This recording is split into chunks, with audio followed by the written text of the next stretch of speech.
अल्हम्दुलिल्लाह वस्सलातु वस्सलामु अला रसूलिल्लाह। वहशी जानवरों की खाल पहनना और उस पर बैठना। सवाल किया गया है, इमाम बुखारी रहमहुल्लाह ने बयान किया है कि टाइगर वगैरह की खाल के मुशाबे लिबास नहीं पहनना चाहिए।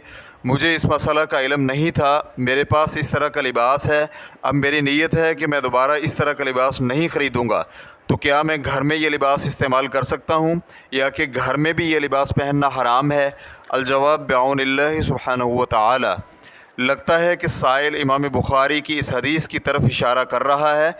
बरा बिन आज़िब रज़ियल्लाहु अन्हु बयान करते हैं कि रसूल अकरम सल्लल्लाहु अलैहि वसल्लम ने मयासिर से मना फरमाया।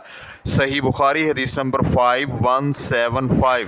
अलमयासिर एक किस्म की चटाई और बिछौना है जो घोड़े की काठी पर रखते हैं और उसे रेशम से तैयार किया जाता था, और बाज़ उलमाए किराम ने इसकी शरह करते हुए कहा है कि ये वहशी जानवरों की खाल से बनाई जाती थी।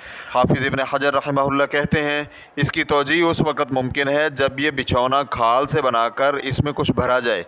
रेफरेंस के लिए देखिए फ़तहुल बारी जिल्द नंबर 10 सफ़ा नंबर 293। और नबी अकरम सल्लल्लाहु अलैहि वसल्लम से साबित है कि आपने वहशी जानवरों की खाल का लिबास पहनने और उस पर बैठने से मना फरमाया है। मिक़दाम बिन मादी करीब रज़ियल्लाहु अन्हु बयान करते हैं कि मैंने रसूल अकरम सल्लल्लाहु अलैहि वसल्लम को वहशी जानवरों की खाल का लिबास पहनने और उस पर सवार होने से मना करते हुए सुना। रेफरेंस के लिए देखिए सुनन अबी दाऊद हदीस नंबर 4131 और अल्लामा अलबानी रहमहुल्लाह ने सही अबू दाऊद हदीस नंबर 3479 में इसे सही करार दिया है। और इमाम तिरमिज़ी और नसाई रहमहुल्लाह ने नबी अलैहिस्सलातु वस्सलाम से रिवायत किया है कि नबी सल्लल्लाहु अलैहि वसल्लम ने वहशी जानवरों की खालों को बिछाने से मना फरमाया। रेफरेंस के लिए देखिए सुनन तिरमिज़ी हदीस नंबर 1771, सुनन नसाई हदीस नंबर 4253 और अल्लामा अलबानी रहमहुल्लाह ने सही तिरमिज़ी हदीस नंबर 1450 में इसे सही करार दिया है। और मुआविया बिन अबी सुफियान रज़ियल्लाहु अन्हुमा बयान करते हैं कि रसूल अकरम सल्लल्लाहु अलैहि वसल्लम ने टाइगर पर सवार होने से मना फरमाया, यानी टाइगर की खाल पर बैठने से। रेफरेंस के लिए देखिए सुनन अबी दाऊद हदीस नंबर 4239 और अल्लामा अलबानी रहमहुल्लाह ने सही सुनन अबी दाऊद हदीस नंबर 3566 में इसे सही करार दिया है। और मुआविया रज़ियल्लाहु अन्हु ही बयान करते हैं कि नबी अकरम सल्लल्लाहु अलैहि वसल्लम ने फरमाया, जिस काफ़िला में टाइगर की खाल हो उसके साथ फरिश्ते नहीं होते। सुनन अबी दाऊद हदीस नंबर 4130 और अल्लामा अलबानी रहमहुल्लाह ने सही सुनन अबी दाऊद हदीस नंबर 3478 में इसे हसन करार दिया है। तोहफ़तुल अहवज़ी में शेख मुबारकपुरी रहमहुल्लाह कहते हैं, ये अहादीस इस बात पर दलालत करती हैं कि वहशी जानवरों की खालों से फ़ायदा हासिल करना जायज़ नहीं है।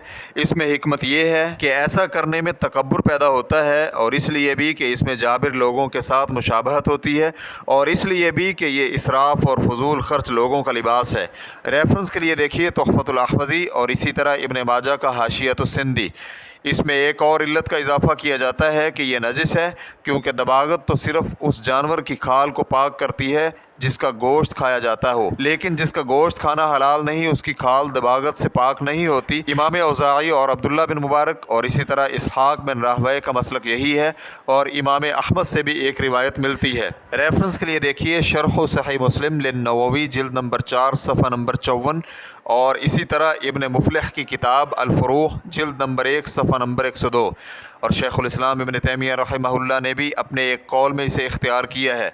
रेफरेंस के लिए देखिए मजमूल फतावा इब्न तैमिया जिल्द नंबर 21 सफ़ा नंबर 95 और शेख इब्न उसैमिन रहमहुल्लाह ने भी यही इख्तियार किया है। रेफरेंस के लिए देखिए अश-शरहुल मुमतिअ सफ़ा नंबर 441 औनुल मअबूद में है। इस हदीस में यह बयान हुआ है कि टाइगर की खाल उतार कर रखना और उसे सफ़र में अपने साथ ले जाना और अपने घरों में रखना मकरूह है, क्योंकि जिस काफ़िला में टाइगर की खाल हो उसमें फ़रिश्ते नहीं होते। इस बात की दलील है कि फ़रिश्ते उस जमात और उस घर में नहीं जाते जहाँ ये खाल हो, और ये उसके नाजायज़ होने की बिना पर ही हो सकता है कि उसका इस्तेमाल जायज़ नहीं। जिस तरह अहादीस में वारिद है कि जिस घर में तस्वीर हो वहाँ फ़रिश्ते दाखिल नहीं होते, और उसे तस्वीर की हुर्मत और उसे घरों में रखने की حرمت کی دلیل بنایا گیا ہے۔ یہ تو اس صورت میں ہے جب سوال میں مذکور لباس طبعی اور اصلی کھال سے بنا ہوا ہو، جو حقیقی کھال ہوتی ہے، لیکن اگر وہ مصنوعی کھال کا لباس ہو یا پھر وحشی جانوروں کی کھال کے مشابہ رنگ ہو تو پھر مسلمان شخص کو اس سے اجتناب کرنا اولا ہے، تاکہ حقیقت سے لا علم شخص اسے یہ تہمت نہ لگائے کہ اس نے وہ کھال کا لباس پہن رکھا ہے جسے پہننا حرام ہے۔ واللہ تعالی اعلم۔